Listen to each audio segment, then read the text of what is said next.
I'm live. Okay, good. Well, this message is coming from the bottom of my heart.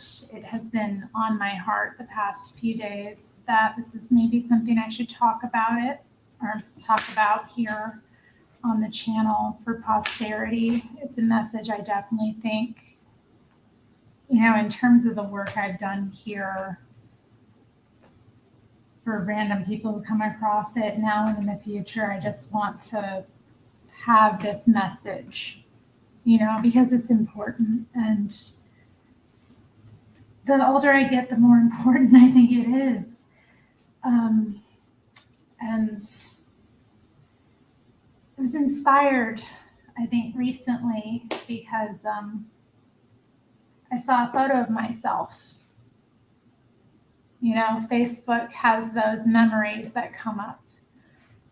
So yesterday and today, I had these old photos of myself. And the one yesterday, it wasn't a full body photo, but it was of my face.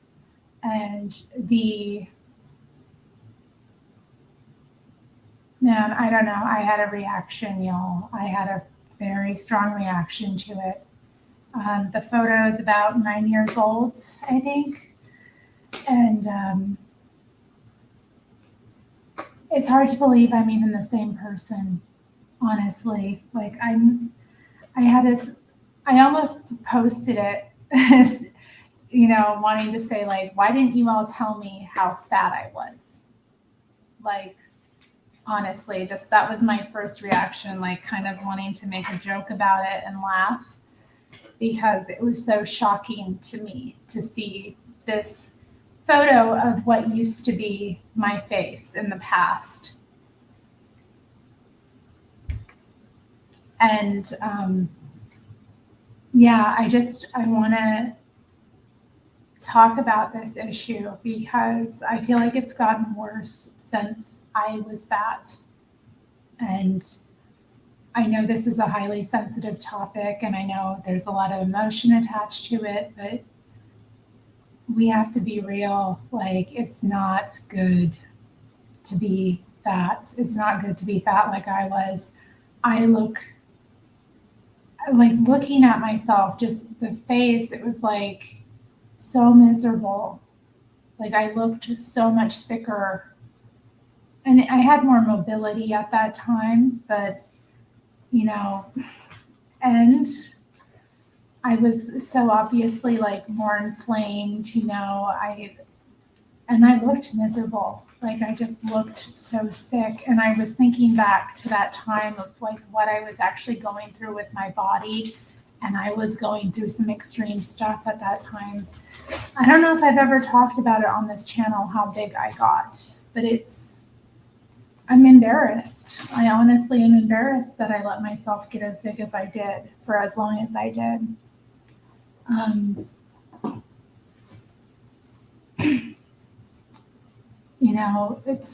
I was out of control.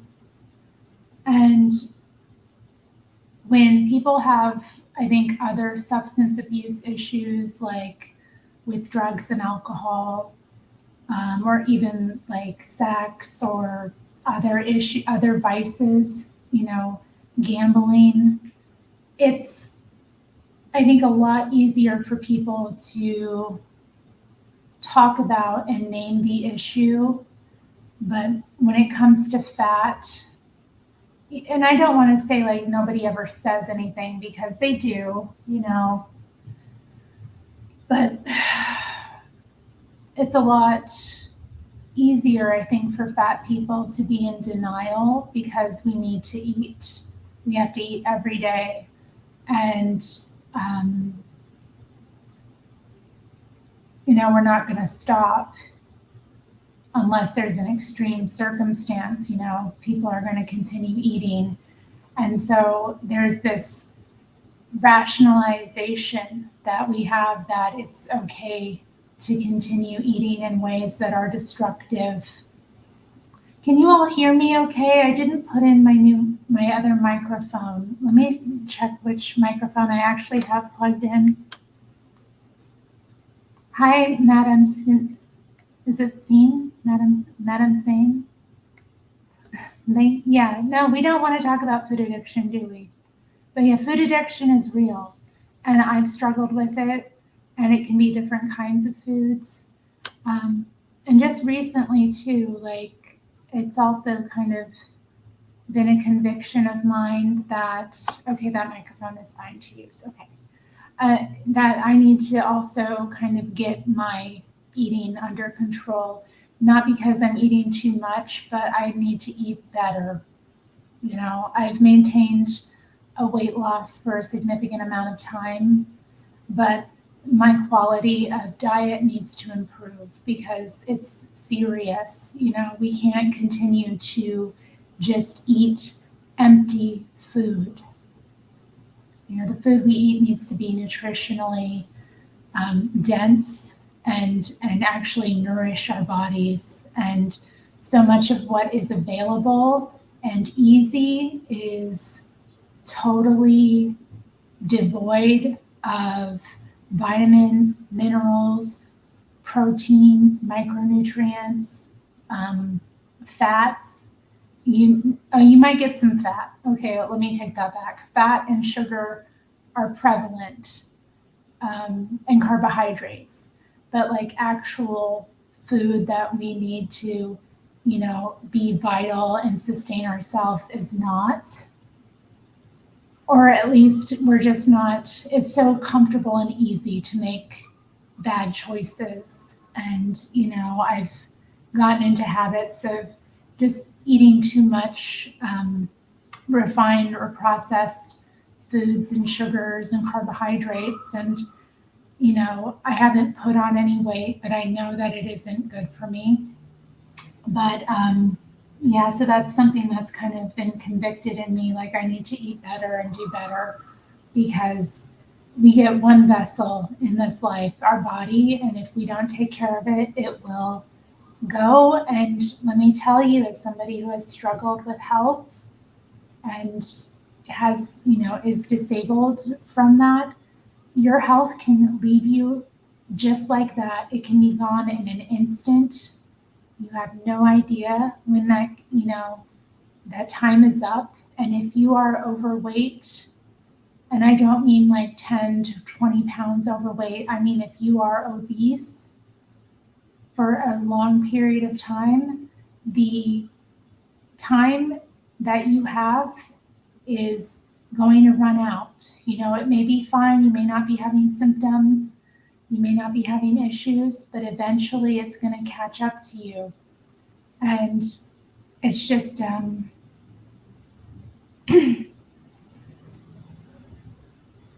it's frightening. So, yeah, I saw this photo yesterday, and I was at that time just around 300 pounds. I can't believe that. Like when I think about it now, when I think about it now, I'm shocked. Like I really am shocked. Like all of the circumstances around it, all the things leading up to it, like I can get into it, but honestly, like it's shocking to me that I was so heavy and that I let myself go to that point. Um, it was wrong to do that to myself. It was not loving, and it sure as hell was not positive. And the ramifications of it are serious. You know, even if you do lose the weight, like you don't want to get to that point ever where you're pushing the scales like that. I mean, I was at a point where I was about to, you know, be off the scales. That is serious. Like I thank God I never got that big, but like it's I ache for that girl. Like I look at that photo and I'm just like, God, how could I have been so out of control with food? How could I have been so out of control with food? Because it wasn't anything else. It's never anything else. If somebody is that fat, it is a food issue. And it's a too much food issue. And it's not anything else. It never is anything else. And our culture and society is in serious denial. And I want people to wake up about it. Give me a moment, y'all. It's emotional for me. So yeah, I saw that photo. And then I saw another photo from some time before today. Like, again, Facebook memories, bringing up these fat memories. And that photo, I was a bit younger, but still, I was so fat. Like, I had to be around like 240, 250 in those photos. And my face, my neck, my body, it was just huge. It was huge. Like, I don't know how I carried around all that for so long. It was so strenuous. It was so difficult. And then on top of everything else I was dealing with, how violent to myself, how abusive to myself, how out of touch with reality.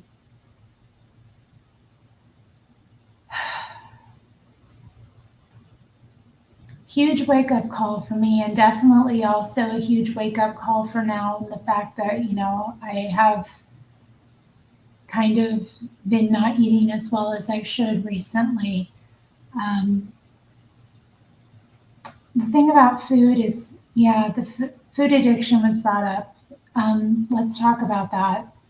People are addicted to food, and it's the pleasure of eating has become more important than the fuel of eating.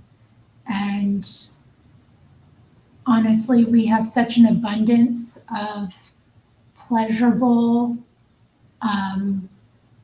foods that are tasty and exciting that we are really losing touch with, eating a balanced diet and, getting the nutrients we need from our food.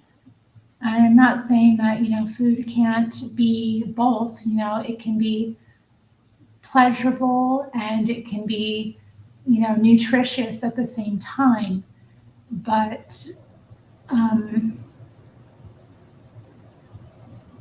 we have to be careful when deriving too much pleasure from food as well, because that also leads to these addictive qualities. Certain foods become sources of comfort, and they become coping mechanisms that people often turn to in states of distress, much like any other addict would turn to, a substance like alcohol or, a drug. It's very similar, the behavior, and that's a behavior that needs to be intercepted.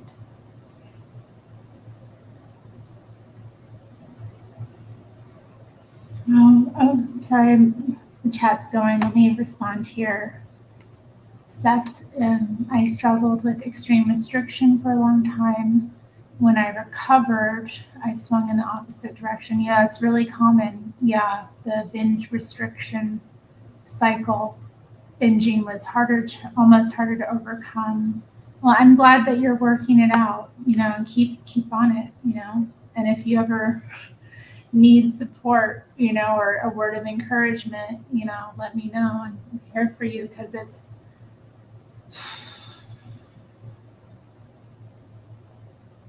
so, a lot of people don't realize how much they're eating as well, and we are encouraged to eat way too much. That's the other thing too, like way too much. I found that out when I started the intermittent fasting process. I don't need to eat as much and as often as I've been led to believe. Like, I grew up standard American education, learning about nutrition. We need 3 meals a day. The only people who need 3 meals a day are people who labor with their bodies physically and are doing and who need those kind of calories to sustain themselves. But if you are a sedentary person who sits at a desk all day, no way should you be eating 3 times a day. No way should you. Or maybe you can have 3 times you eat, but not meals, not full blown, like, no. Because how much is in a meal?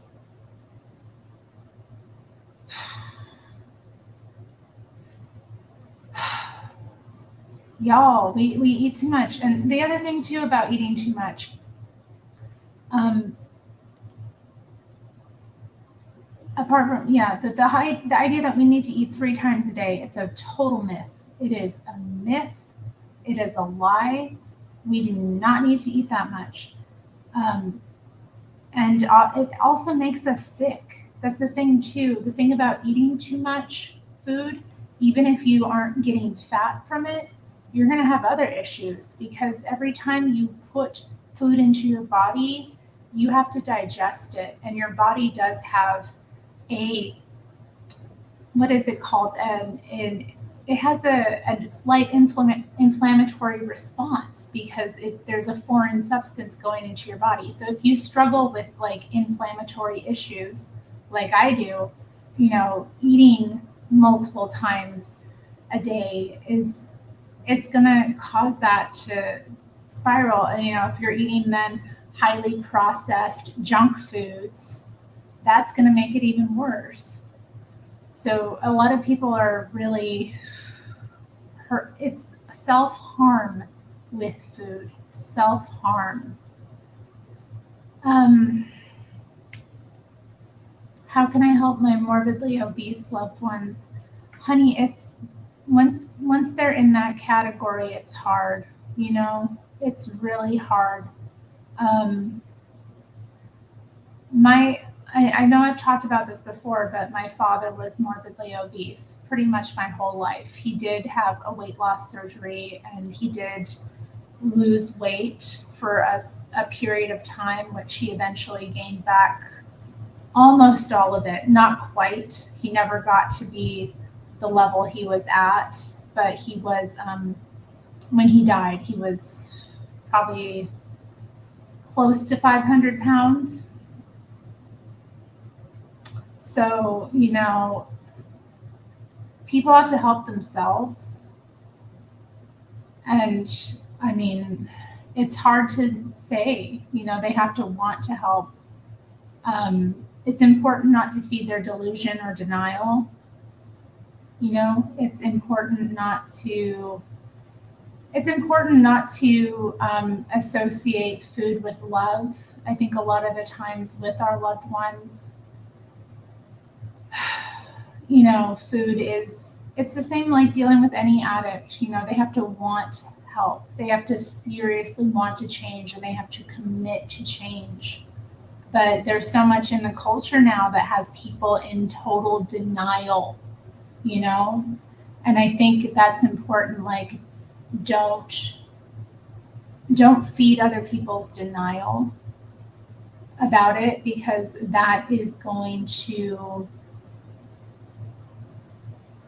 that's not going to help anything.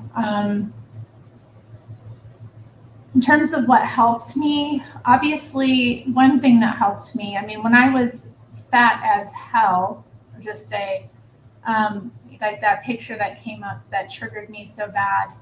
I think moving back to Portland helped a bit, because I went from, being in it just helped me be less sedentary. I would say the first thing that helped me was just moving more, walking more. I was able to go outside more. I don't know if I had to go live in the desert again, who knows, because I was just trapped inside all day. And that really helped fuel, I think, a lot of it. Although I have better eating habits now, and I don't eat like I did before, because you have to understand, I was eating and drinking way too much. Way too much. So, I mean, I think being realistic and just, uh, it's hard. I think the first and most important thing is the food. The food is always the most important thing. We have to figure out how to eat less and eat better and find habits. Oh man, the chat is going off. But I mean, of course, people would voice concern about my weight. But I mean, the only people that really did was like my father, actually. Um, he was the only one. I think I had one doctor who wasn't even really my doctor that I worked with who said anything. Because we hear all the time about like how, horrible the medical establishment is for fat people. Like it's not horrible for everyone. Every single person who has to engage with the medical industry is like, it sucks. But I've only had my experiences of, being talked to about my weight were minimal. And when I eventually did, like, significantly drop the weight and was no longer obese, when I finally had the significant weight loss I did, my doctor, at the time that I had, she had never said anything to me about it. And she was like, oh, yeah, you're doing so well, like, but I mean, they were applauding, my weight loss, but they never did anything to encourage it or suggest it. And obviously that had a big impact on my overall health and managing, having a chronic illness. But anyway, I don't see that doctor anymore because she's a shot Nazi, we'll just say. So yeah, the only people that really voiced concern was like one, somebody who was dying from their morbid obesity, and like I can't think of anyone else, honestly, that ever said anything, or I think I had one friend give me some like diet advice once. But my diet was all screwed up then too because I was a vegetarian at the time. So like, I wasn't going to take her advice anyway because then I wouldn't have had anything to eat that would have been satiating at all. And I think vegetarianism was also a big part of why I got sick, which is why I'm so adamantly against it, because it just no way to be balanced if you're eating a plant-based diet. But anyway, yeah, me too. Hi, Ron. Seth, it's physically difficult for me to eat breakfast. Yeah, and we also get all that encouragement to eat breakfast. Breakfast is the most important meal of the day. A lot of people are not geared to eat breakfast. It's okay if you skip breakfast. Your breakfast is whenever you break your fast. Now, for me, I like to have something in the morning, but I don't eat until like it's been a couple hours that I've been up. Like I'll have a coffee, when I get up, I'll slowly sip that. And then, it's usually a couple of hours. And then I might like have some protein or some fruit or some yogurt or something. Yeah, less salt is important. It's like the salt, sugar, all of this unnecessary inflammatory stuff in our food. If we cook, then we have control. That then, for me, it's difficult to cook because it's more stuff I have to physically do, and then it's like I have to clean more and I have to, but I'm working through that right now. Like I've said, I'm committed having this wake up call about, where my health was at and also what I'm not satisfied with currently. So today I made myself a very, very nutrient dense lunch. It was beef and veggies, and it was so satisfying. And like, how you feel after you eat some actual red meat? And for me, eating meat has been difficult because I hate cooking it because it's just so much work. But I'm going to get over it because my health, I deserve it. I deserve to be eating healthy, and I can't continue to just obviously like I said, I haven't put on any weight, but it has become clear to me that it's not good for me to eat empty calories and to eat food that has no nutritional value.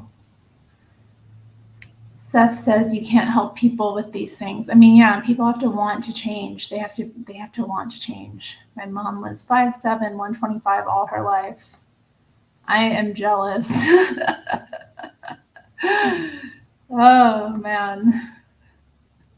Y'all been talking. This is okay, quite the chat. M says inflammation is a big contributor to depression too. Yes. And that's the other thing too, talking about depression, there's no way to be that large, to have that much extra fat on your body, to have that much trouble and struggle that it brings about into your life. There's no way to not be depressed apart from, the physical ramifications. Like, you're just depressed because gravity is weighing so much heavier on you.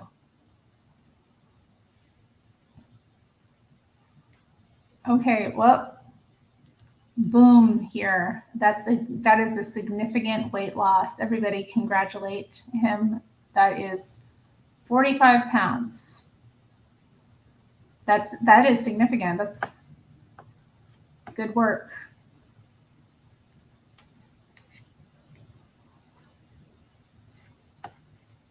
And doing something fun too. That's the thing too. Find ways to be active that are fun, that are gonna bring joy. Yeah, exactly. Like with any addiction, the more I try to help, the more defensive they get, and it's taken personally. Exactly. And you have to see it too, like gluttony is a sin, right? Gluttony is a deadly sin. So you have to understand these people are often possessed by a demonic entity, all right? They got a demon that needs to be cast out. And the only way to cast that out is with the spirit of truth. But you look all over the culture now, and there is denial all over the place. You're going to find it. I told you all in my last stream or one of the recent streams, that idiotic video I came across where the woman was like, this morbidly obese woman being like, oh, I'd rather be fat than. And she's like, I'd rather be fat than cruel. I'd rather be fat than mean. I'd rather be fat than be unhappy. And I'm like, honey, the cruelest, meanest, most unhappy people are fat people. Okay, so whatever.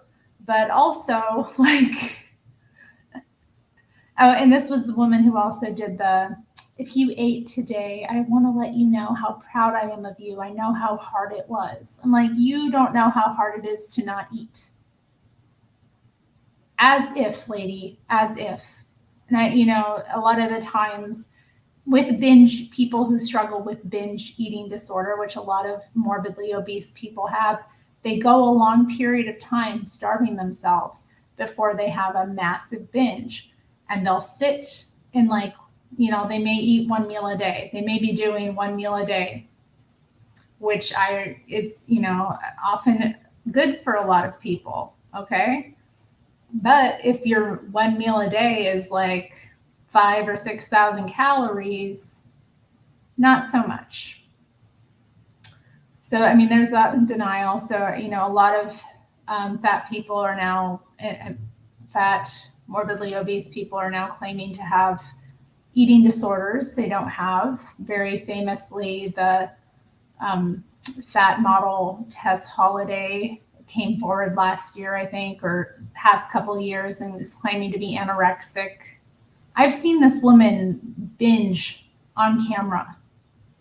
No anorexic eats that much food. No anorexic could even smell that much food. It's so offensive. And the denial is so insane. And then this person is influential to other fat women. That's the thing that really irritates me about it. You know, a lot of fat women look up to her because she's,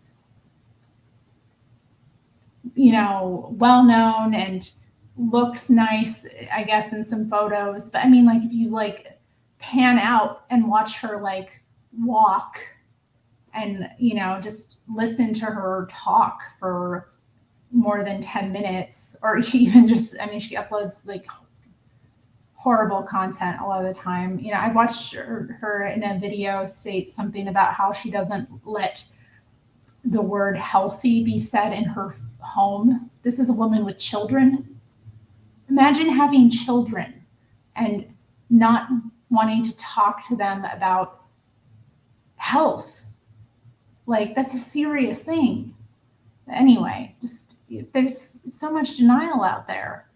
And there's like whole communities and ideologies, and people think that this is like progressive politics now. You know, a lot of mainstream liberals are getting sucked into this nonsense now, that, you know, this is just the new liberation frontier. You know, free Palestine, free the fatties. It's like ridiculous. Dude, it hurts, you know, because I've been there, and I'm like, I'm looking at it and I'm just, we cannot be in denial about this. It's not positive. It is not good. It will kill you. It will, and if it doesn't kill you, it will rob you of quality of life. It will make you sick in so many different ways. It will make you a victim of the medical establishment that you claim to hate. Well, I wish you luck. You know, you have to see it, like I said, see it as a demon. All right? You got to cast that demon out. The hunger, relin the hunger hormone. Is there a hunger hormone? Mind over matter, man. Just mind over matter. You can do it, though. Just see this video, this live stream, as more, as we enter this, you know, holiday season where there's all the food temptation, you know, just, we're here, you know. We're out here. So are you talking to me, I assume? I like sugar in moderation, chocolate chip cookies or double chocolate brownies. I love chocolate. I love sugar. I know. I love pastries, danishes. I love it. I don't like, I mean, there's some things I don't like, but cake, cheesecake, I'm crazy about sugar. I got a sweet tooth like crazy, but you know what? That's got no nutritional value for me. It can only be had in moderation. Otherwise, I'm going to get sick. I'm going to make myself sick. You know, I may not get fat again because I, you know, control my calories. And that's really all it comes down to. You know, I don't know if anyone's listening with that in mind, but it's about your calories in and calories out. I know people try to make it about other things. It's not. If you eat less calories than you use, you will lose weight. It is science. It might as well be in the word, okay? Because it is that real. Hi, H-Han, good to see you. Hello, kitty kitty. I've been learning how to cook with meats. Yeah, I'm still learning. It's, you know, fish is my favorite meat personally. Yeah, well, that's good. Fish has a lot of good, healthy fats. It's a lean meat. It's good for you. I look good tonight. Thank you. You like my little earrings? I had my hair tied back and then I decided to let it down. I hope, you know, I try my best for y'all. You know, well, maybe not my best, but I do try to, you know, look nice when I come on camera here because, you know, y'all got to look at me and listen to me and this very serious things I talk about. Ron is eating good. Never thought of eating too much as a sin, but it's true. I mean, it is. It's a sin against your body. You know, it's a violation of your body. If you are gluttoning yourself, you are making yourself sick. You are destroying the vessel that you have been given. You know, this vessel is supposed to be a container of the Holy Spirit, and you're sinning against it. You're making it sick. You're making it not work. You're corrupting it. You're corrupting the flesh that you've been given. I mean, that's what else is there to say about it?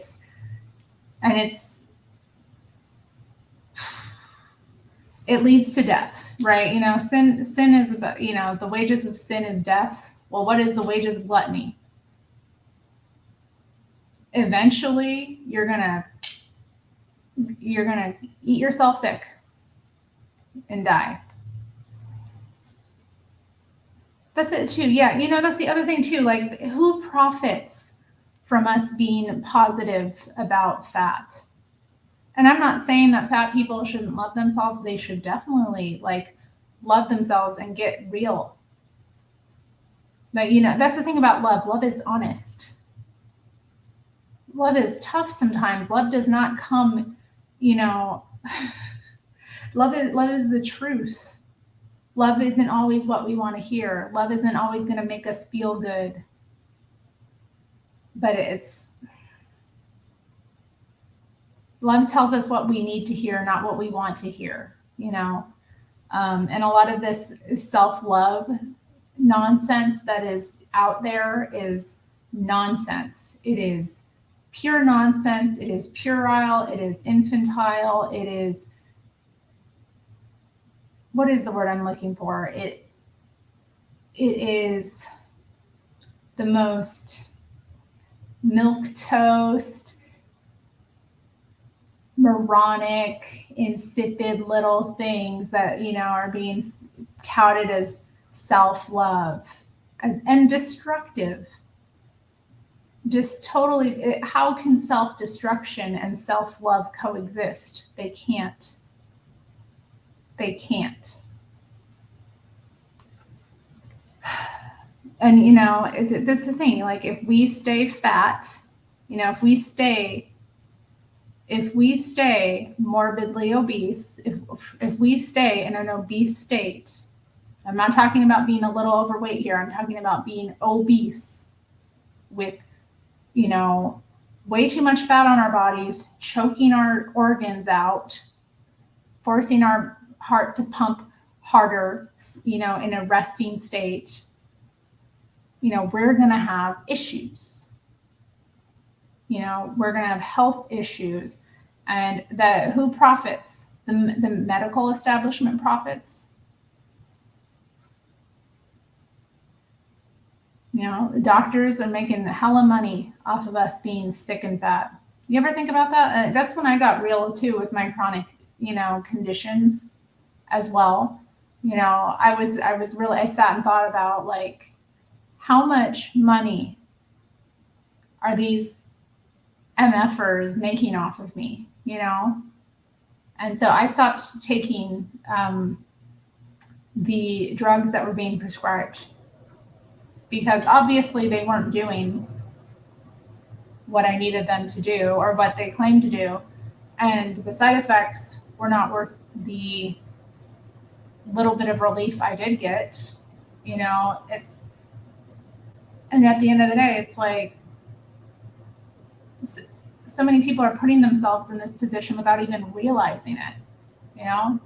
And they're being told that, you know, oh, fat is just the way some people are. Like, if you come from, you know, if people in your family are fat, you know, then you must be destined to be fat. It isn't true. It is not true. Maybe you're a little maybe you're more likely to put on weight. Maybe you have a lower metabolic rate. Maybe you have a bigger frame than other people. But at the end of the day, like, if you come from a family of obese people, you have the power to end that cycle, and you have the power to, like, stop that generational curse, because that's what it is. Okay, it is a curse. And the sins of the fathers will be visited upon their children. Okay, so you have the power though to change, and you have the power to go in a different direction. Don't ever listen to that nonsense. I mean, these people they made me so angry, you know. As a former fatty, they make me so angry because I believed a lot of this stuff, and it wasn't to the extent in the culture that it is now. It was kind of an outlier thing. Yeah, I happened to come across it in small pockets at times as a young woman, but it's leading you down a path of destruction and sickness and death, and they will deny it outright. And then they have the audacity to be like, well, some people are disabled, and that's why they're fat, or some people have health issues and that's why they're fat. I'm like, I guarantee that the fat has something to do with these things. Guarantee it. And if you are disabled, having extra weight on you isn't going to help you. Hello, it makes it more difficult. Life is already difficult when you're, physically challenged. A lot of us work very hard to maintain our weight when we have these issues. Y'all, it makes me so mad.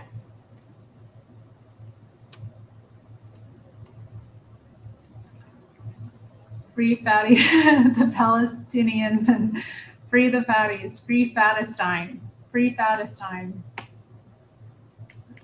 It's ridiculous. It's so ridiculous. It makes me so angry. This is not some social justice issue. Should we treat people kindly?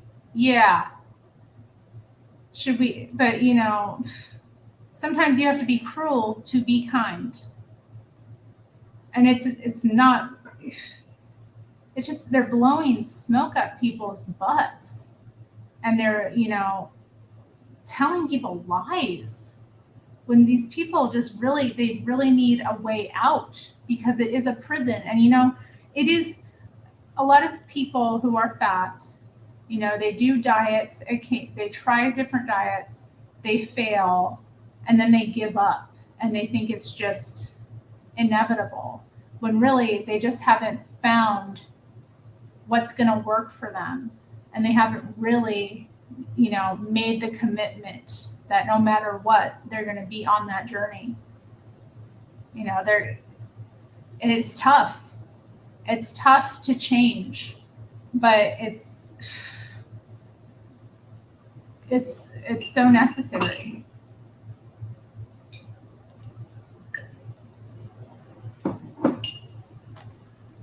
All right, Madamson, I've been an RN for almost 12 years now and have seen end-stage obesity many times, and it's never pleasant ending. No, it's not. I had to see that with my father, dude. It was horrible. His whole system. And I've seen, there are people who've been part of the fat positivity movement or body positivity movement coming forward. As they get older, as they hit their mid-30s, 40s, and talking about all of the health complications that they have now. You're only young for a little while, and then, it goes, and then what are you left with? It's so painful. It's so painful, because I don't know. Obviously, I think, witnessing it growing up with my father, that was very painful. Watching him go through the physical torture, seeing the pain he was in, the quality of life he had. And this was someone I loved, And the burden it put on me too as a child. Like, that's the other thing too. When you are morbidly obese, you become a burden to others. You become a burden to your family. You become a burden to your loved ones. Like, is that what you want for your loved ones? And a lot of this is passive suicidalness too. Like, there's just like, they give up and their only comfort is food. It breaks my heart. It's so serious. And then we have this movement now in society trying to encourage it. And it's like, I don't have a problem with fat people being represented, but I do have a problem with lies. I have a problem with the lies, and the lie that you can be morbidly obese or obese and healthy. It's a myth. It's not true. The time bomb is ticking, and when it goes off, you're going to be in for a whole wave of horror.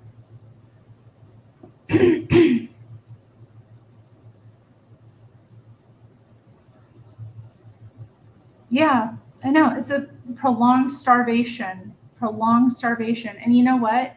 If you are morbidly obese and you happen to, you don't go into you don't starve. Okay. There's this thing that happens when you fast, your body breaks itself down. If you have excess fat on your body breaks that down. Okay. So a morbidly obese person is not in the position that someone who has little to no fat on their body is when they are starving. A fat person has reserves. That's the other thing too. It's so angering about like the Tess Holiday anorexia BS. Like, if she were starving, if she went weeks without eating, she would survive. She would survive, and she'd come out the other end feeling a lot better. I guarantee you. I guarantee she would feel better than she has in years. Expend more energy than you take in. Yep, that's it. That's it. Hi, Big Bad Mama. Good to see you here. Thank you, and thank you. Y'all are very nice. You're very complimentary. I'm glad. Beauty is a gift. I'm glad to share it with the world.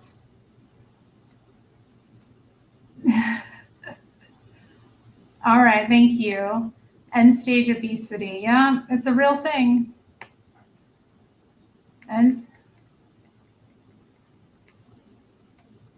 Oh, you are vegarexic. I know a lot of vegans use veganism as a way to get out of they're just trading one eating disorder for another. Yes. I'm glad you're eating meat. I'm so glad you're eating meat. Meat is so good for you. I love meat. I love meat. When I eat meat, I feel better than I ever ate, ever felt. Ugh. It's so satiating. It's so nutritionally good. It keeps you going for so long. It makes your hair and skin look amazing. Oh, meat is life. Yeah, I know, that's the other thing too. And we have gotten fatter, especially since the panda bear and the lockdowns. Hello? How many people put on weight during that time? I put on weight during that time. Thank you. I got it off me though. We are good. That weight is off of me. But that was a bad time. A lot of people put on a lot of weight. 15 to 30 pounds average. And the thing is too, that was a condition, a cold that attacked mainly fat people and elderly people. They were more at risk. People with chronic health issues more at risk. people with obesity more at risk. And so we fought that by making people sicker, by making people fatter. Clown world. No, of course it is learned behavior. I mean, I know that's the thing too for me. Like, how do you? Like I said, these photos I saw of myself, I was like so ashamed. Like, how did I let myself go like that? Because I have this beautiful vessel I've been given. My heart, my mind, my body, my face, my feet, everything I've been given, everything, the way I was created. And I let myself get fat as hell, I let myself get sick. I just was looking at it, feeling shame, feeling guilt. And then I'm like, but it's what I learned too. I can't be completely hard on myself. Like, I was raised in an environment where there was not a healthy relationship with food. And I never learned how to properly eat or do a lot of things, like I've had to, as adult, like scramble and figure this stuff out because like the foundation just wasn't there. And that's what a lot of people who deal with this issue are facing. But, like, we're adults. Just because something isn't our fault doesn't make it not our responsibility. We have to step into that and take responsibility and take control of the reins, because again, this is our one vessel. We have one vessel we are given. We have to do what we can with it. And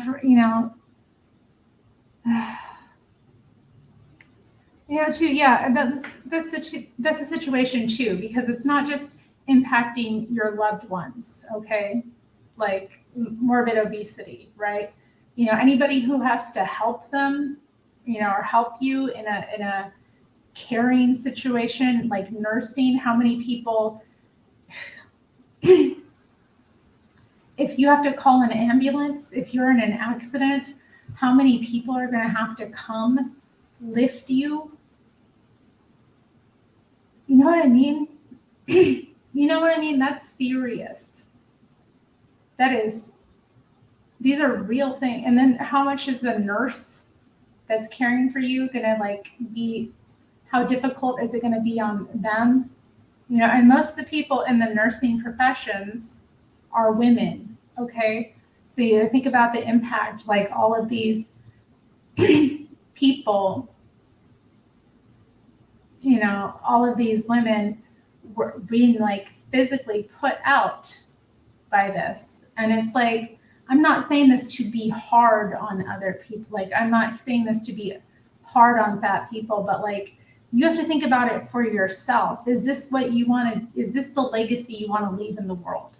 Because it's not just, your loved ones that are going to have to deal with it.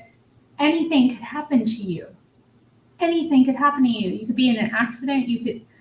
Anything can happen. Life hits you fast and out of nowhere. And the universe is random and cruel, okay? And you're just a little speck in it. Like, hello.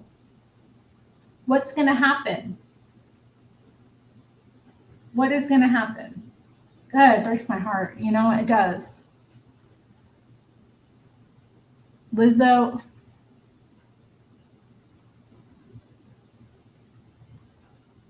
Just want to say who called out Lizzo before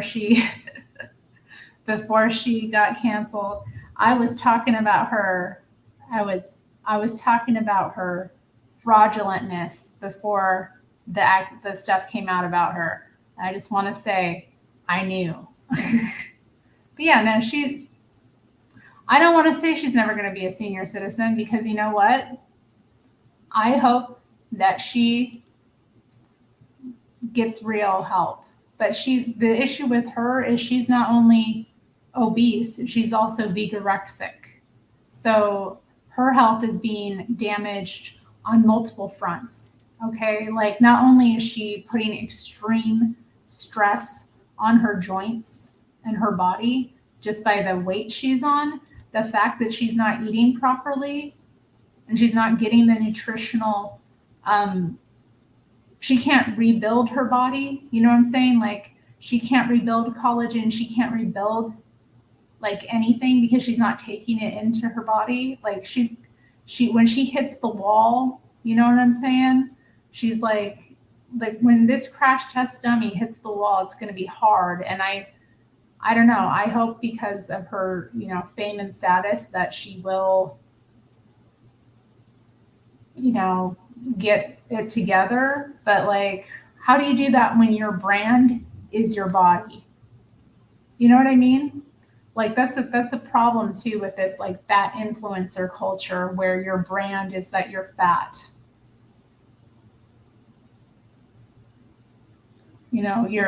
Your thing is, body positivity.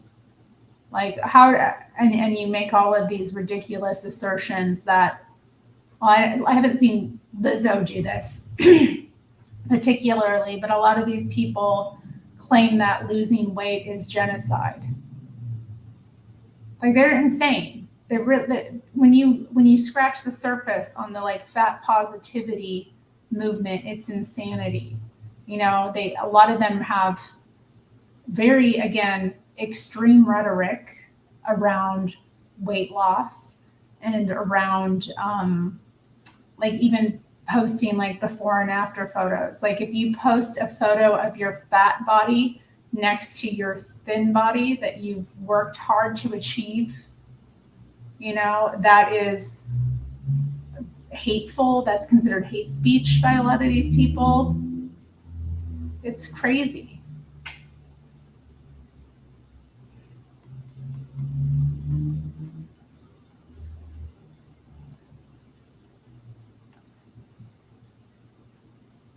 What is it? I did research paper in college on divorce in the Bible and the book Tough Love by Charles Dobson.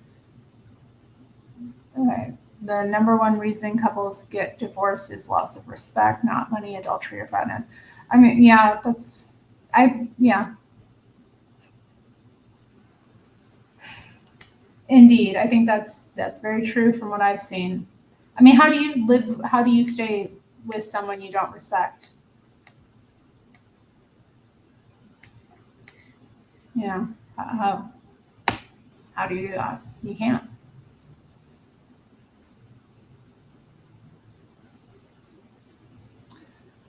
Okay, yeah. How do you, because you had asked about intervening in these situations before, and you're kind of dealing with it now with your sister. If she's in a state of grief, I mean,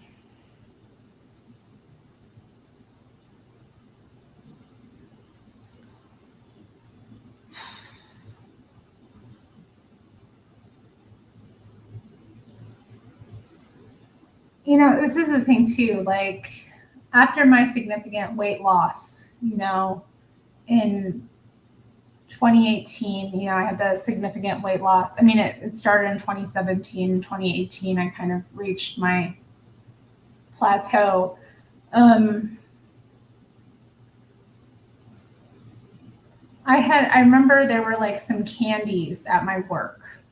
I remember there were some like little Dove chocolates, and I was like, yeah, I can't eat too many of these. I have to watch my sugar. I don't want to gain weight. I just said that. And then like my two coworkers who were both evil, I just put that out there right now. Evil. Got really triggered and offended by that because, they don't want to hear anything about weight loss. Like, the culture has gone extreme the other way. It used to be women could talk about diets. It was girl talk. We could just discuss like weight loss tips and stuff. But I was just like, yeah, I can't. I have to watch my sugar intake. And I had serious food addiction, sugar addiction. I still struggle with sugar. I still think sugar, and I get like, all excited. Like, when do I get to have my next little treat? It's something that I deal with. So it's hard. I want to suggest, like, talking kind of about your own fitness, what you're doing, that kind of thing. But you have to be careful because, again, people, are in denial and they're so sensitive about it. And now with this culture of political correctness around fatness, it's difficult. But, I just, my wish for you is that, and that you are able to, like, gently and tenderly get in there and get her to wake up to what she's doing. A lot of people who binge eat, it's, again, like I told you, have to see it as a spiritual issue. I mean, everything we struggle with is a spiritual issue at the end of the day, but, like, she's got a demon on her. You have to see it that way. And you have to, like, understand that when you bring up the spirit of truth, where there is, darkness, but when you shine a light in the darkness, either the demon is going to run or it's going to, come out. So you have to expect that, that it's, I don't know what to suggest. I really don't know. Because, again, people have to want health for themselves. They really do. If someone says they love you and then goes on to hurt you, don't believe them. They don't love you. Well, I think it depends. Sometimes people hurt people without intending to, but if somebody is mean to you, you know what I mean? When somebody is, sometimes unintentional hurt is, you have to, like, use discernment. Not everything that hurts you is because of, that person's actions necessarily. But, yeah, I think that's generally true. I think it's generally true. Eyeliner endpoint tonight. Thank you. Like, I don't know. I appreciate that because I struggled with my eyeliner today. That's why it's as thick as it is. But y'all like it? Like the thick wing on me? I was watching the Kat Von D interview on the, what is that, Relatable podcast that what is her name? Allie Beth something little. It's like, Christian podcast.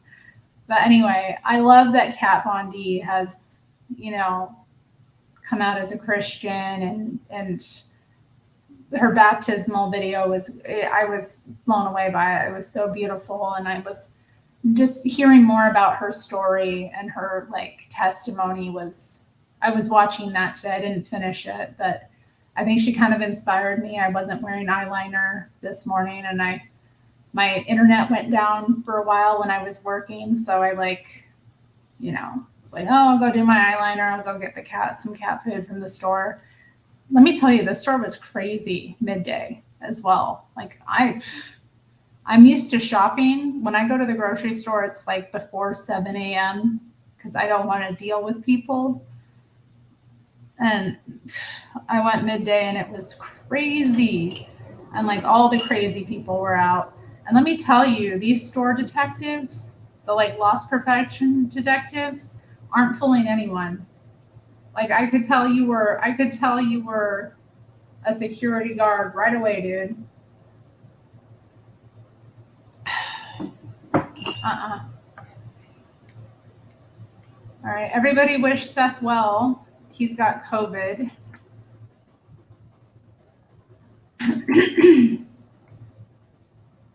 You would like an eyeliner tutorial? Are you serious?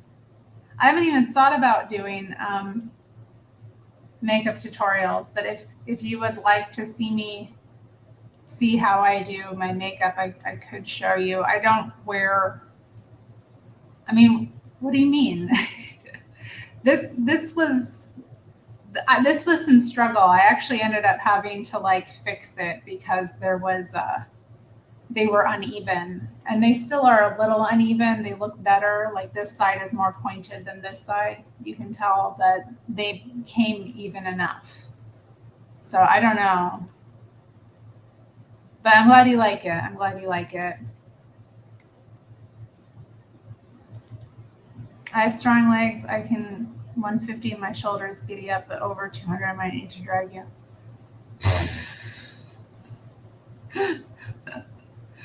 All right. Yes, I do remember when people were mad at Adele for losing weight. Oh, that was so irritating. And let me just say this about Adele. She was a dignified fat woman. You know what I mean? Like, Adele represented fat women well. She really did. She really did. Like, she was always classy. She never was sloppy. She always, tried to look her best. And she always, this is the thing too, like, and this is where I get irritated because, like, a lot of people act as though fat people just living their lives. Yeah, it's delicate, it's delicate, but her talent is what she led with. Okay, this is why Adele, like, didn't get the hatred I think that, like, people who lead with their bodies do, like a Lizzo gets. And the thing, Lizzo is just disgusting. She's such an exhibitionist. I don't know. I find her so repugnant, the way she just, I find it repugnant when any woman is showing that much of herself. There's no reason for it. It is gross. It's gross when thin women do it. And when you have that much flesh, it's even more gross. She's just, I don't know if she's trying to upset us. It's upsetting. It's like, and to me, it's just, she seems to just be so masochistic. It makes me feel bad. You know what I mean? It makes me feel bad. I didn't know Doja Cat lost weight. I mean, I guess she used to be a little bit chunkier, didn't she? I wonder if she's on that Ozempic. Yeah, people got mad when I lost weight, y'all. My little micro niche internet celebrity self, people were hating on me when I lost weight. Do you like,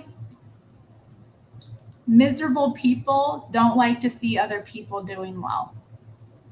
Miserable people don't like to see other people overcome.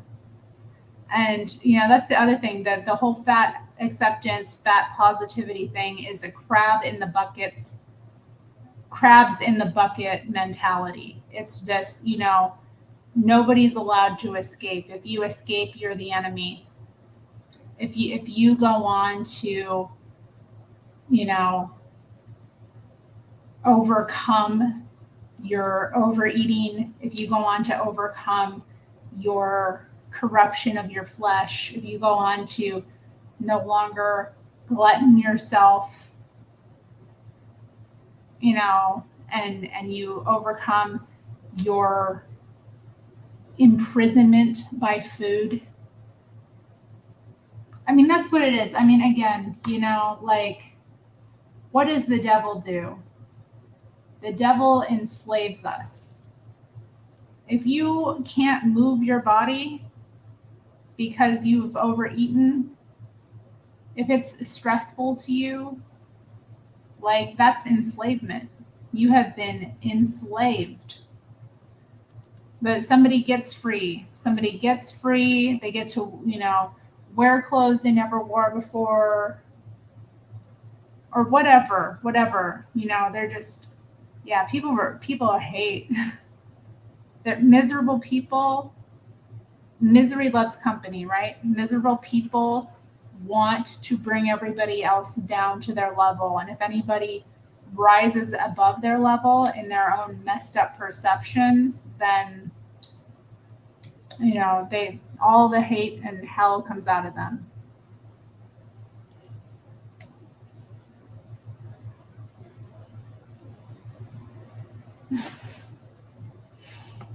All right.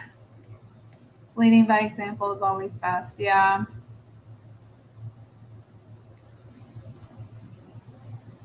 It's very time consuming to get good at makeup, and I admire your glow up. I've been watching you since the Rat Pen days, and I feel our paths have been very similar.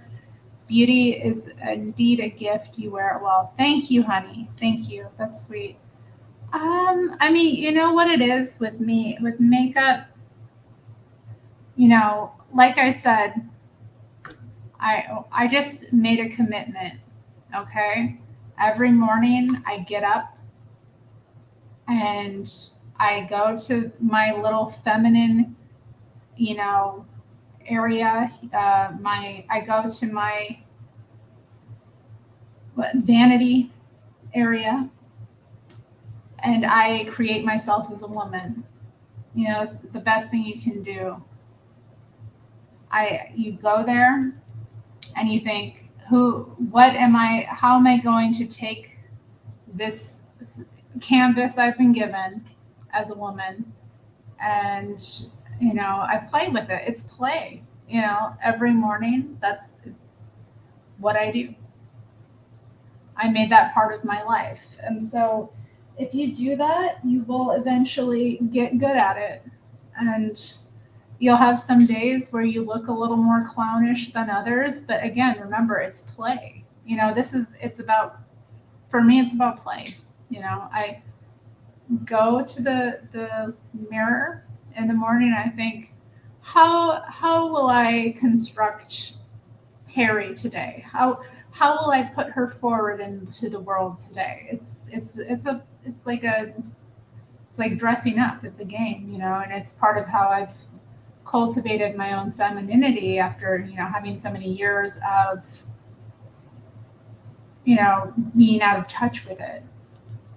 And I'm very happy with it. And thank you. I'm glad that you have been, you've enjoyed my glow up. Thank you. And, I still will continue to ascend, I believe, because it's the more I grow into my femininity, the more growing there seems to be. And that's the thing about femininity, that is, it's this creative, fertile space. And we can go off in so many directions if we are just open to it. The fact that I have this, and obviously there was a lot of work being done internally before that even came out. But yeah, I love that time. It's just time with myself. So I recommend, if you're, still figuring out makeup, just make it a habit. Every day I'm going to put on some makeup. I mean, you have it, you bought it, I've got a ton of it. Like, what else am I going to do with it? It does, expire eventually, so you might as well use it. Play with it. You're a girl, play with it. It's like fun time. So yeah, with the eyeliner, I don't know, like, I usually like a much thinner wing. Like, I like a subtle one, so I'm not really into the big wing thing. But yeah, Kat Von D inspired me today. I liked her makeup on the show. I thought it was very classic, simple. I like that kind of thing, like classic femme fatale sort of thing. Chris is in disagreement with me. People believe in body positivity because they don't believe that you should hate yourself because one is not a certain body type. Not everyone overweight is a glutton. That's not necessarily fair. No, but everybody who is morbidly obese or obese is a glutton. You don't get to be obese without gluttoning yourself. As I've said, being overweight is different than being obese. They're like medically different. There's a standard. Once you hit that mark, once you are obese, it is because you are eating too much. You don't get to be 250, 300, 400, 500, 600 pounds without being a glutton. And that's the reality. I have been obese. I know what I'm talking about. You know how I stopped being obese? I stopped eating. You know how everyone stops being obese? They stop eating too much. They're eating more calories than they expend. If you are overweight, you are eating more calories than you need.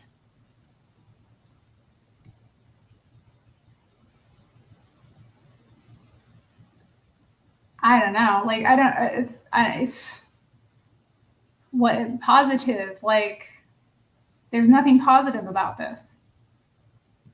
I don't think people should hate themselves. I think people should be real. Reality exists. If you continue to be obese, you will get sick and you will likely die early. And if you love yourself, you should want the best for yourself, which is you should give yourself a chance to be healthy. And if you can't be healthy, you can be healthier. You know? Some people, your health, people take it so for granted. People take it for granted. You know, anything can happen to you. Don't take it for granted. If you can exercise, don't take it for granted. Some people can't. Like, but you know, one thing people can do is eat better. One thing people can do is eat less. And that is positive. It will have a positive result. They will feel better in their body. They will have less inflammation. Less inflammation means less depression, less chronic health issues, less likelihood of developing cancer, heart disease, less likelihood of developing autoimmune disorders.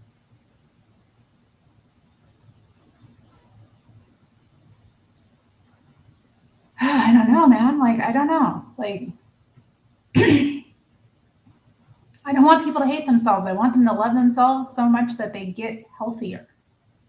I want them to love themselves that they get real. I'm telling you, I saw those pictures of myself. That is hell. The past 2 days. Facebook's been trolling me. It's been like, remember how big your head was? I can't believe how big my head was. My head. I never wanted to take full body shots. I didn't take photos. There's so few photos of me where you can see any of my body at that time because I was so in denial about how big it was. And if I saw a photo, I would get embarrassed and I would be cropping it. You know, I have photos that I saw recently where I remember that something was a full body shot that someone took out of me, and I posted the photo, but I cropped it. And I cropped it because I was ashamed of how big I was. So yeah, I saw the photos the past 2 days. My past coming up reminding me, it's like, hey, remember how fat you let yourself get? That was not loving. Okay, it was not loving to let myself get that fat. It was the opposite. There was nothing positive about it. It made me sick. And maybe I would have developed this disease that I have regardless, but I have no doubt that the vegetarianism, poor eating, and overeating all contributed to me being sick as hell. And so I will always, always, always be real with people about that. These things will make you sick. And there's nothing positive about being sick. There's nothing positive about what I deal with. The color pink is awesome. Man, I love wearing the color pink. I love, when I have a pink day, I wear all pink, got my pink tights, my pink dress, my pink jacket, my pink hat, my pink accessories, hair accessories, pink earrings, pink shoes. Man, and I go out, I feel like I could take over the world. I feel so powerful. Like, I mean, black makes me feel powerful too. Like, I love wearing black, obviously. But pink is like, it's a statement. Pink is like, get the hell out of my way. Pink is like, princess is here. Pink is powerful. It's very pink. It's very evocative too. It's like that. That's very. There's something dark feminine power in wearing the color pink. Let me tell you, it's like, and it's cute too. It's cute. I love pink. Pink is. How do people not like pink? I don't know anybody who doesn't like the color pink. Honestly, it's great. I know. People, feminists like are crazy. Because feminists are so miserable. Speaking of miserable people, they're talking about like can't like the color pink, can't wear the color pink. You know, can't have your hair too long, can't wear jewelry, can't do this, can't do that, can't enjoy yourself, can't enjoy being a woman. God forbid you enjoy being a woman. Miserable. I have never, excuse me, Empyrean Bull. I saw you in the, whose chat was it? You were in Paul Pate's chat. So I'm glad to see you here. Welcome. I have not seen the Boogie 2988 documentary. Let me look on my phone for it. I'm not familiar with that person or channel, but it seems to be the same subject in a lot of ways. So let me see if I can find it. Yeah, I'm not familiar with that. Boogie 2988. Okay, is this The Dark Sad Life of Boogie 2988. So this is, okay, this is like a person, but there was there was a documentary, it seems, that was made that was released 9 days ago. I'm assuming that's The Dark Sad Life of Boogie 928. Yes, this is a morbidly obese person, gamer. I mean, I'll watch it. I never heard of this person. I hope it doesn't make me too sad. But yeah, it's sad. Like, people who are obese, you know, you're a person. You know, your life has meaning and value, and like it shouldn't be cut short. You know, you have something to give the world. This is the thing too. Like, I hate Tess Holiday. You know, I mentioned her before and her insanity. She makes me so angry with the BS she says. But I tell you what, like, I want her to live. She has kids. She has kids. I don't know how you can have kids and be in such denial.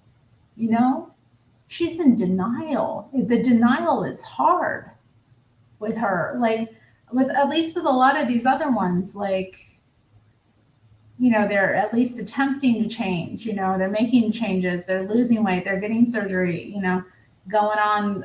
I don't agree with like weight loss surgery or the medications, because honestly, there's so many side effects. And my father did have gastric bypass surgery. And while it enabled him to lose a lot of weight rapidly, like, it never addressed the issues, the reasons for the weight. You know what I mean? Since those issues were never addressed, he continued to, you know, eat poorly and put the weight back on. And that's what happens to a lot of people. Like, I've seen it with other people. Like, there's a woman who often responds to fat positive content. What's her name? Megan Ann. Here on YouTube, I've seen her a number of times, and she had weight loss surgery and she's gained back a bit of that weight. And I'm concerned about her, honestly, like, as well. Like, she is honest about it, at least, where she's like, I need to get this under control. I've been speaking to my doctors about it, but like, seriously, if the underlying issue is not addressed, which is you eat too much, eat less, then you eat less than eat less than you need, and you will lose weight. If that's never internalized properly and people just go around that, it's not going to work out well. And then these weight loss drugs have all kinds of horrible side effects. They shouldn't be prescribed to people with depression, and most obese people have depression. So they increase suicidality. I can't. Like, big pharma is not the answer. The medical establishment, like, if you have certain issues, yeah, but like weight loss, it really has to be, your mind has to change and your habits have to change. It has to be a change of lifestyle, or it's never going to work. And that's in my opinion, which is backed up by like my experience. Speaking of gluttons, I need to feed my cats their third meal of the day. Yeah, with my dude, I was feeding him 3 times a day, and we've now he only gets 3 cans a couple times a week because he was getting a little fat too. I was like, oh, I can't make him fat. I can't be like all hard on myself and, careful about how much I eat if I'm feeding him 3 times a day. It wasn't going to work. Can't make my cat fat. But he's not happy about it. But today he will get a 3rd can because he's been a very good boy. So this will be one of his 3 cans today. So Biggie was a YouTube celebrity who was really fat. And when he was young, he made millions. Then as he got older, he started having all these downfalls. In the documentary, he's showing all the medications he has to take. Oh, Lord. Yeah. See, that's the thing. Like, so many, it's expensive. It's expensive. He had weight loss surgery and still gained all the weight back. He even broke his foot during the documentary. I thought, oh my God, that sounds horrible. See, it's all fine when you're young, but then as you get older, it's the cost is serious. Like, my dad was on a ton of medications, tons. Like, the cost of it was ridiculous. And, if it's subsidized by, Medicare or Medicaid, think about that's costing the taxpayer. Think about the cost on your insurance premiums. If you have private insurance, this doesn't just impact that's the other thing. It doesn't just impact you as an individual. It impacts society. But,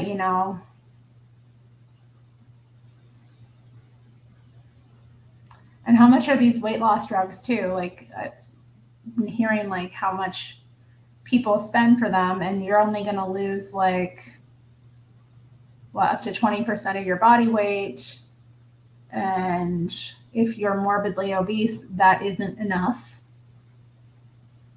Anything, if people do anything, people always want to shortcut, show me the shortcut. But let me tell you, the moment you start having better habits and eating less, the weight will drop off you. Okay? It'll be gone in the blink of the eye. Seriously. You'll wake up one day and be shocked at your body. Because that's what happened to me. Let me tell you, when I dropped 100 pounds, okay? When I dropped the 100 pounds, it was like night and day. I noticed it, I think, and it took no time at all. Obviously it took some months, but it was over in the blink of an eye. Time moves very fast, and you will be amazed. You will be amazed how quickly you turn around and you have a completely different body. You won't even realize, you'll be moving your body and so confused. You'll look at yourself and be like, what? You'll take a photo of yourself and you'll be like, who is that? You will not recognize yourself. And it's really, seriously, don't go the shortcut route, because it will make you so sick. It will make you so sick. You'll have all these other complications, all these other medical complications. You will be a victim of the medical industry. I'm going to say a victim, but you will be a slave to them. You will be enslaved by them for the rest of your life, when you could, in fact, just develop the correct habits, watch the stuff drop off of you, and live a much happier life. Seriously. And let me tell you, like I said at the beginning of this video, I'm not even eating as healthy as I should. And I've been able to maintain this, okay? Because I'm real about calories in versus calories out. But that's going to change, as I've said, because I'm being body positive here and being real with myself. And I'm being real with myself. I don't want to be unhealthy. I may not be able to control everything, but I can control what I put into my mouth. Okay? I am not a victim of circumstance. I am in control, and we are all in control of what we put into our mouth. And now, as the holiday seasons approach, and there's all this temptation to glutton ourselves, and I'm not saying you shouldn't. I'm not saying you shouldn't, on the holiday, eat all the things, have a day of rest. But you know what? Don't be sucked into everything. Don't let the cookies you have at Christmas time ruin your life, okay? Don't let them lead to a spiral, okay?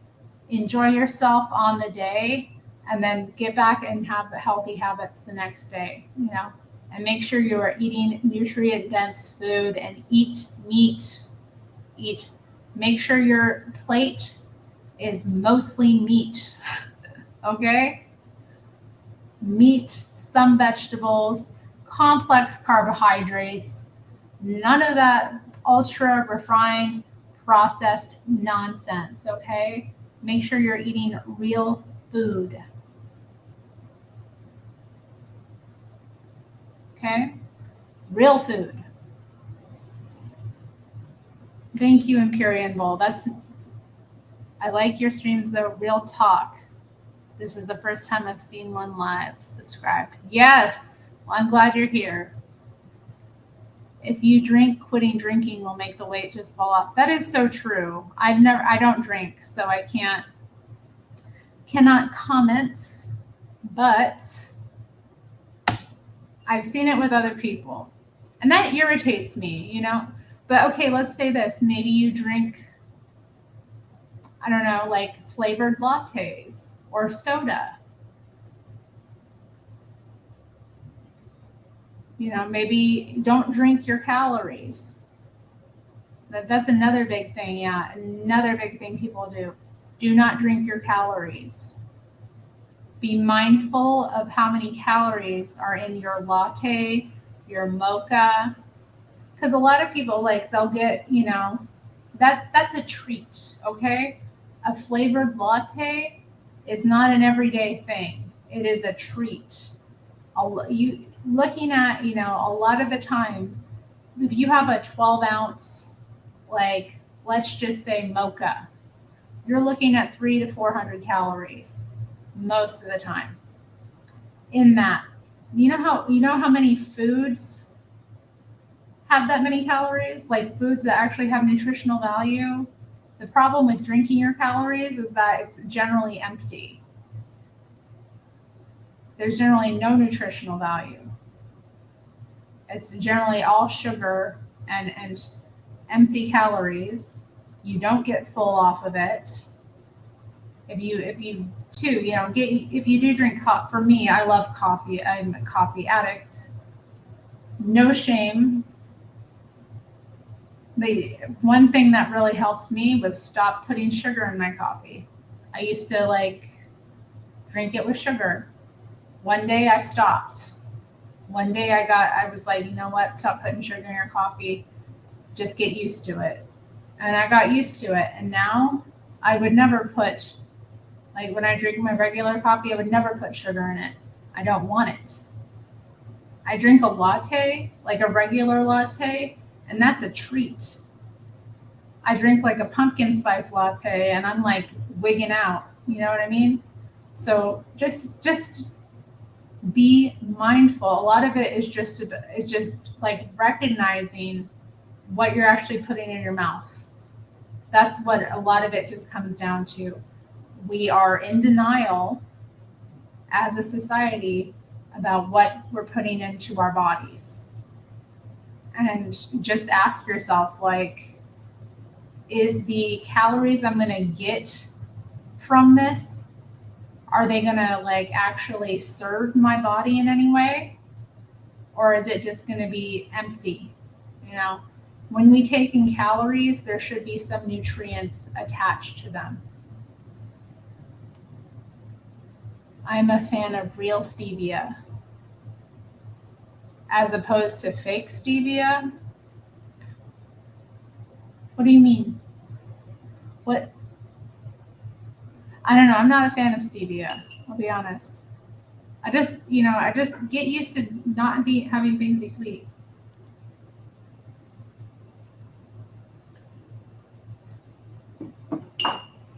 Madam Sine says, eat for fuel. Yeah, eat for fuel. There's nothing wrong with enjoying food. There's nothing wrong with it, but like, make sure the food you're eating is like gonna, do something for you. Make sure it's gonna feed your bones, your teeth, your hair, your skin. Make sure it's got something in it that's like substantial. And if you have a treat now and then, awesome. Like, I don't think people should deny themselves. Like, and that's a big part of why, I recommend the intermittent fasting. You know what I mean? Like, the intermittent fasting for me was awesome because it was like, okay, here's a way that I can enjoy treats, because I love my treats from now and then, or I can eat food for pleasure alone as a treat and have it not totally ruin and run my life, not have it totally ruin my diet, not have myself spiral. Because that's the thing too with sugar and like other addictive foods. Like they cause you to have cravings, to be hungry more. Sugar especially will make you hungry. Ultra processed carbohydrates, like, so much of what we eat nowadays, like so much of the food is just garbage. There's nothing in it of value or substance. It's just sugar and carbs. No protein, no micronutrients, no vitamins other than like what's added, which is like not real. But anyway, Mountain Esoteric is clarifying that stevia, some of it isn't just the herb. Okay, I understand what you're saying. Okay, like I wasn't sure if you meant like a brand, but I understand. Yeah. Stay away from that. Stay away from that stuff. Like, get the real stuff. Get the real stuff. Okay, y'all. I've been on my high horse up here, ranting and raving about this long enough. It's been on my heart, seeing myself, confronting the past, my gluttony, my issues with food, and this will be a lifelong struggle. Okay, if you have issues with food, they don't go away in a day. Okay, they don't go away in years. Like I said, I noticed myself not eating well recently. Not gaining weight, but not eating in a way that was fueling myself properly and giving my body what it needed. Okay. So we have to, when these things happen, we have to get real with ourselves, be honest with ourselves, and get back on the path. You may fall off, and often with weight loss journeys, again, it's a marathon. Okay, it's not a race. You know what I mean? It's not about who gets there fastest. It's not about that. It's about figuring out and showing up every day and getting back on when you fall off. Okay, because it's going to happen, especially if you've been fighting food addiction your whole life and you've been struggling with how you eat. It's not easy, but it is worth it. Okay, and don't get sucked into all that fake positivity. All right, because that's what it is. There's nothing positive about being fat. It will kill you. And if it doesn't kill you, it will greatly reduce the quality of your life and give you all kinds of complications you don't need, because life is hard enough. And anybody trying to make that sound positive or, it's fake. It's fake. It's fake. It's wicked. And it's destructive. And it's going to lead you down a path that is going to harm you. So don't listen to those people. They're miserable and they want you to be miserable too.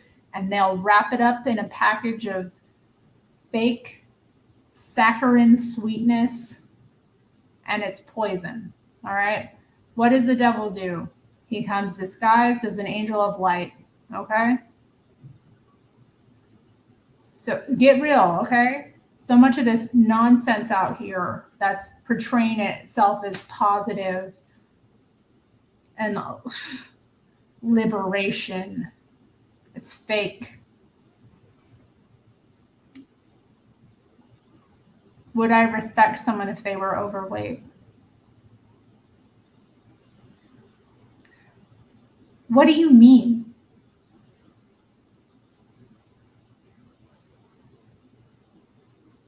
Respect in what sense?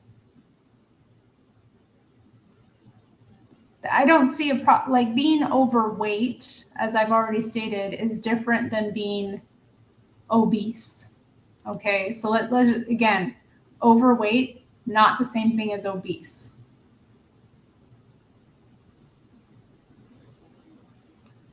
Are human beings, individuals? I mean, respect is earned. It really depends on the individual. I respect people who are, honest. I respect people who try. I respect people who put in effort. Respect is earned in this world. People don't just get respect because they exist. And I don't respect people who are online lying to people about health. That I don't respect the fat positive influencers. I don't respect these insipid bitches who have gorged themselves into a ridiculous frame, who can barely move their bodies, who have the audacity to sit up there and say nonsense about how it can be healthy. I don't respect that. I don't respect that. I don't respect people leading other people into harm. No. Do I respect, I respect certain people who are fat. I respect people who earn respect. So, it really depends on the individual. I may not respect something about a person, and I may respect other things about them. I may have a general respect for them because of their position and what they've done. But if they, are lying, it's hard to respect.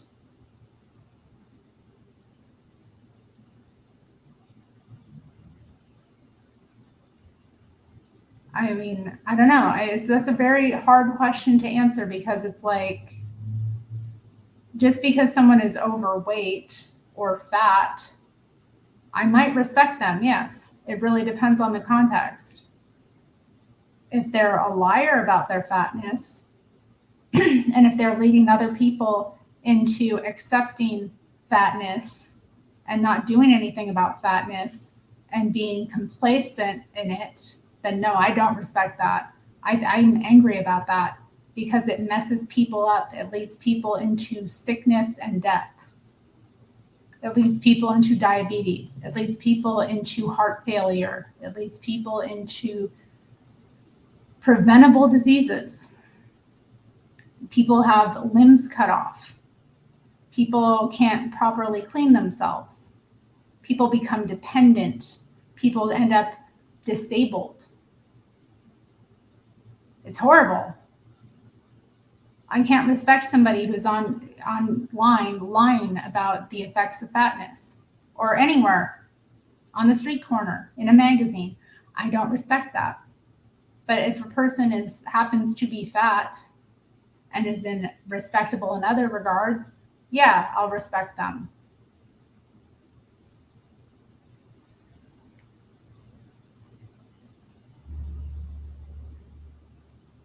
Well, I don't believe in ridicule.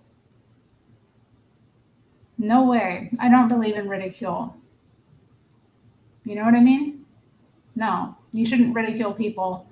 But like, if people are being ridiculous, they have to expect it. And if you are a public figure, like, you know how many people say, you know, the kind of stuff I get? Do you know the kind of comments I get? Do you know the kind of disrespect I get just with this small platform I have, which is not that small as well? I want to, clarify that. I have over 5,000 YouTube subscribers. Do you know how many people that is in real life? Like, how big a venue would we need if we were all gathered together, right? Like, think about that. But you know what I mean? Like, people have ridiculed me. People have been disrespectful to me. People leave me all kinds of like comments that are totally disrespectful. So, like, it's part of the game. If you're online, putting yourself out there, speaking your opinions, and if you say something ridiculous, people will ridicule you. And when it comes to health, which is serious, I don't really see a problem with it. When Tess Holiday gets ridiculed, I clap and I laugh along, and I'll ridicule her as well. She is ridiculous. Ridicule isn't always. Some people are like seriously bozo the clowns out here. Okay, the woman I mentioned, where the like, if you ate today, I'm so proud of you. I know how hard that was. While she's morbidly obese, that's ridiculous. That woman should be ridiculed. That's obscenely ridiculous. That is farcical. That is astounding, the level of arrogance. It makes me mad because I've been fat. I've went through it. I know what it's like. I've seen loved ones in end stage obesity dying because of their health problems, dying very young. People who I can't help. People who I could do nothing for. Do you know what that's like? It's real. If you love someone, you're going to be honest. And love doesn't always feel good. Honesty doesn't always feel good. If you're being ridiculous, sometimes the only way to make a lot of these fat influencers are ridiculous. They are out here saying outrageous, untrue things, they should be ridiculed. I don't know what else to say. It's upsetting that people actually have the audacity to get on the platform and lie, and then influence other people who are also vulnerable. Because let's be real here, a lot of the times when people have like issues with overeating, they are coping. Okay, like if somebody has an issue with gluttony as a coping mechanism, oftentimes these people have trauma. Okay, so this is a vulnerable population we're talking about here. And if you are an influencer in that community and you have the audacity to encourage people in that position to continue that lifestyle, to continue eating that way, that's messed up. It's wrong. It's so wrong. How fucking dare you? Honestly, it makes me so mad. It makes me so mad to think that, more young, especially young, vulnerable women getting sucked into this nonsense and eating themselves into an even fatter state than they would have.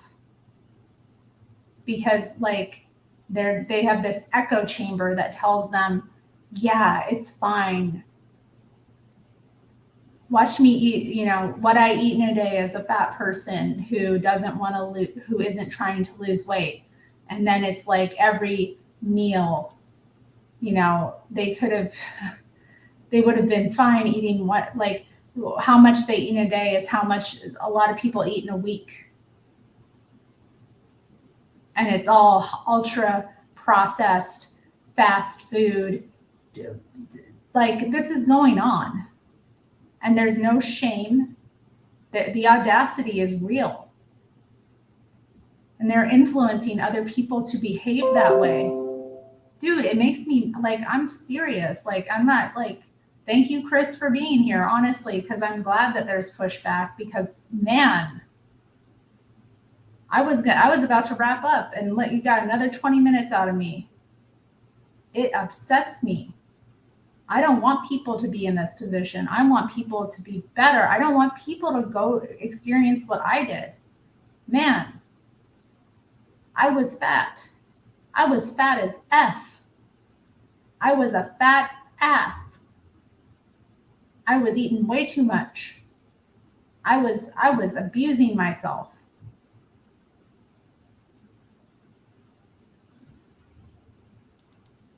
And I don't want other people thinking that it's okay. I don't want people to look at a picture of me or see me, and think that it's okay. It's not. It's not positive. Man, I could cry about it, honestly. It makes me upset. It does. When I really get down to it, because fat, seeing what it does to people, and now we're in this culture of denial about it, man, it breaks my heart. I don't want people to live like that. I don't. This is a vulnerable population, it is a vulnerable population. It's a lot of people who, and being fat is socially isolating as well. So that there's vulnerability there, even if they haven't had some trauma, although I think that gluttony is usually a result of it. I have utmost sympathy. I do, but at the same time, there are people out here who are going to push it like it's positive. It is not. It's not positive to be fat. You can be a fat person and do great things in spite of your fatness. You are a worthy human being in spite of the fatness. The fatness does not diminish you and your humanity. your worthiness, your lovability, but it's not healthy and it's not positive. Okay?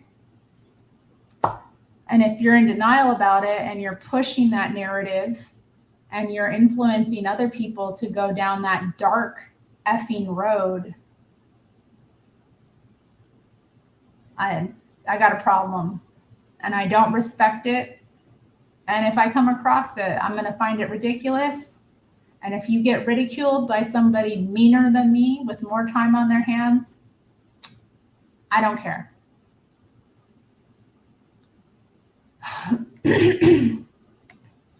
That's heartbreaking. This is reality. Requiring mechanical lifts and 5+ nurses to bath or get someone to the bathroom is an awful experience for everyone involved. I mean, just think about that. Just think about that. Just to go to the bathroom. And then can they even wipe themselves? Do you know how dehumanizing that must be?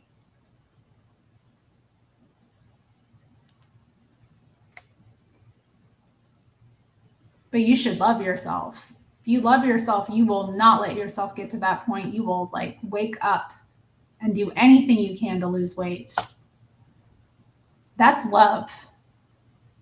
Love does not rejoice in iniquity. It rejoices in the truth.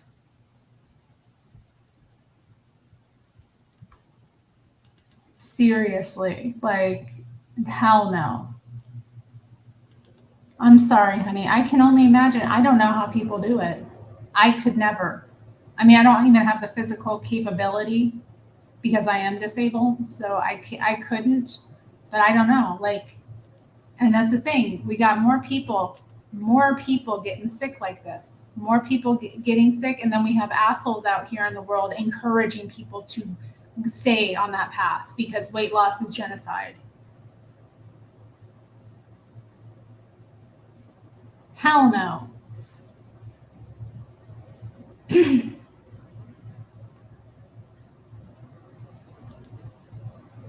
Oh my God. Oh my God. I haven't seen that part.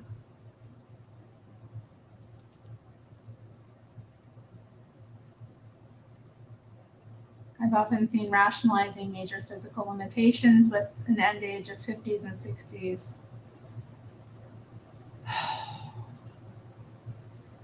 It's not just about the length of your life, okay? It's not just about the length, it's about the quality. All right? So if you kick the bucket young and you're living well, okay, that happens, But you're not living well. You're living in abject misery. I watched a video of a woman recently who is around 400 pounds who is getting serious about losing weight. She is 40 years old. She has had ovarian cancer, which is often caused by obesity. Obesity, causes the more fat you have on your body, the more inflammation you have, the more estrogen you produce. This causes a lot of cancers, okay? So, right? So she's had that. Her knees need to be replaced.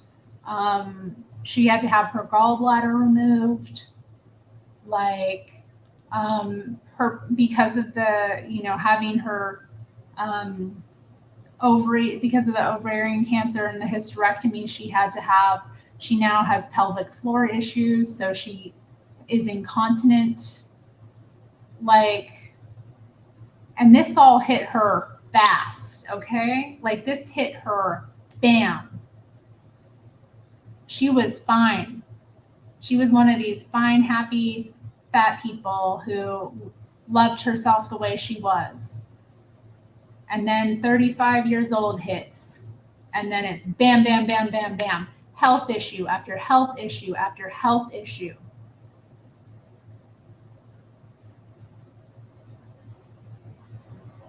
And, I respect that woman. I respect her for going public and saying, fatness did this to me. Learn from me so that you don't make the same mistakes. I respect that. And I respect her trying to lose weight. And I'll pray for her tonight that she loses weight, because it's serious. Being 20 pounds overweight is not the same thing as being 400 pounds. That's two people. Your body, your frame was never meant to hold two people on it. If you're 250 pounds, you're carrying around constantly like a preteen. It's like you have all of that strain on your body. Can we get real?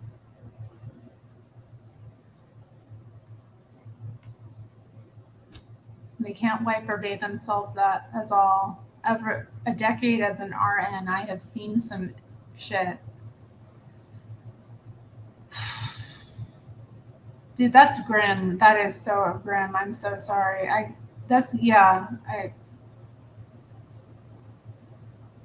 I'm glad we have the community here. We have, okay? The community here that we have in the conversation we're having, because it's a good mix of people tonight. Dude, I'm so sorry, Seth. I'm so sorry. That has to be hard. And she insists it's from a variety of conditions and that she doesn't eat that much. That's denial. That is denial. Yeah, when I was fat, I didn't think I ate that much. You know that? I didn't think I ate that much. I ate, 3 times a day? It's so easy to overeat in this society. That's the thing. It's so easy to do. Because again, 3 meals a day, prevalence of high sugar drinks, even if you don't drink soda, like you stop at Starbucks and get a Frappuccino, or you get a refresher or something like that, or iced latte. It adds up.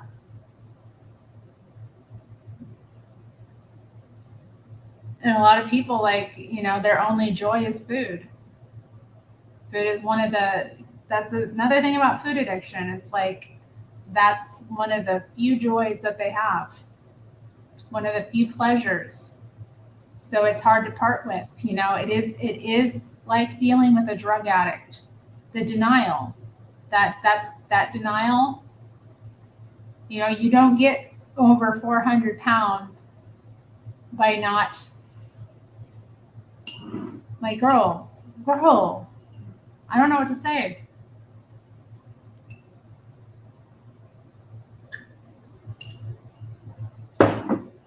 Nobody gets over 400 pounds from not eating too much. Period.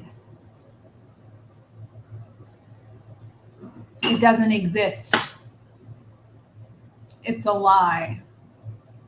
I know you know, but I don't know what to say. I'm just sorry. That's hard to watch. It's hard to watch somebody you love get like that too, for those of us who've dealt with it. It's hard. It's so hard. Good. Well, that is good. I wish you a long life of health. I do. I wish do. I'm glad to hear that. Pray for my sister, please. She's raising 2 boys by herself. Yeah, we got some prayers to do tonight, I think. Got Seth's best friend, and your sister. That woman. Who else was I going to pray for, y'all? I forgot. There was someone else I was going to pray for.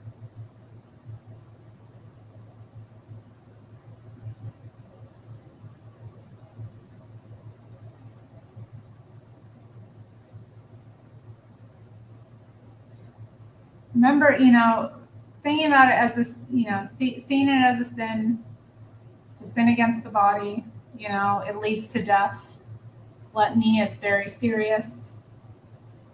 And we don't often put it in those terms because it's not PC, but like here and at the Strange channel, you know, we're into revival and we're into like speaking the truth, and that's what it is. And I get so mad, like I get so mad watching this stuff. I get so mad seeing this stuff. I get so mad because it's obscene. It's obscene. You know, this culture is very obscene. It's very wicked. Honestly, the level to with which we are being bombarded with lies and deception, and it's all wrapped up in this feel-good packaging. It's nonsense. It's sickening. It's literally sickening because it's making people sick. People are mentally sick from it, and people are physically sick from it.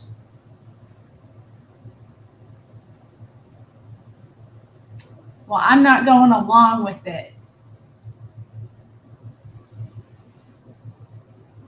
How about y'all? Doesn't sound like it. I hope I've convinced. I don't know. We haven't had much pushback on this stream. Maybe I'll get some nice comments, you know, where people try to diminish me for X, Y, or Z. I don't care. We'll see what happens. But I am not with this stuff. I never will be. I got sucked into it a little bit, and it was destructive. As you can imagine, it had negative impacts on my health.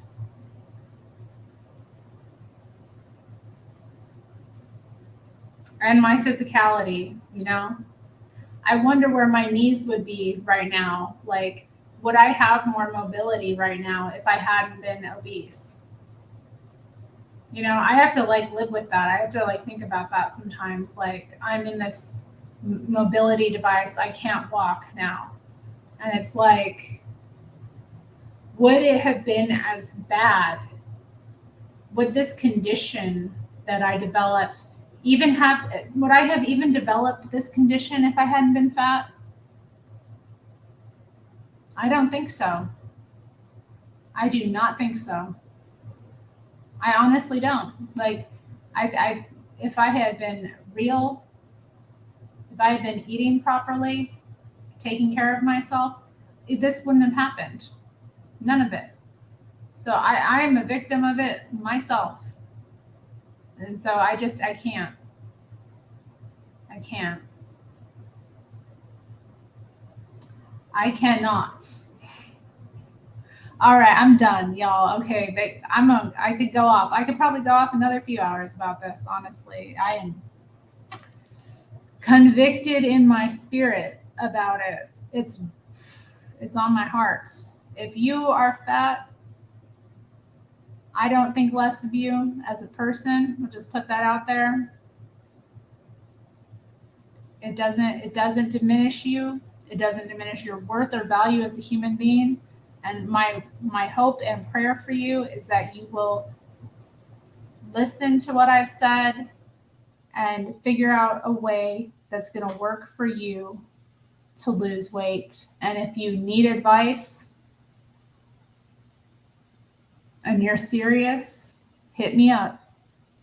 Like, I'll talk to you. I will, because I care. Like, I do want to see other people get themselves under control. Like, seriously, like I've done it myself, you know, and I'm not the most disciplined person. I'm also disabled. So understand, I can't exercise. I can do little things, but I can't, you know, do what a lot of people do to lose weight. And I've managed to lose weight and maintain it, you know. So if I can do it, it's possible for you, you know, and your life quality will be so much better. So much better. I promise you, you have no idea. You deserve health. You deserve a longer life. It's not just even about having a long life. It's about your quality of life. You deserve a life quality that is good. And yeah, I'll be praying for the people brought up in this chat tonight, your sister and Seth, your best friend, and that lady that I mentioned, who's trying to lose weight. And I think just generally, like, pray for our society, and then I pray that this veil would be lifted, because it's a veil. People have had a veil put over their eyes, and they're not seeing clearly. And, I just pray for these echo chambers to get just destroyed. The internet regularly censors eating disorder content, regularly censors anorexic people posting photos of themselves, sharing photos of themselves. Why is it then that these echo chambers are allowed, where people are allowed to share photos of themselves binge eating? Why is it that we have morbidly obese people doing mukbangs, gluttoning themselves with hundreds and thousands of views? Something's sick going on, very sick. All right. Thank you all for being here. Thank you for listening. And yeah, I'll see you another time. All right. Bye.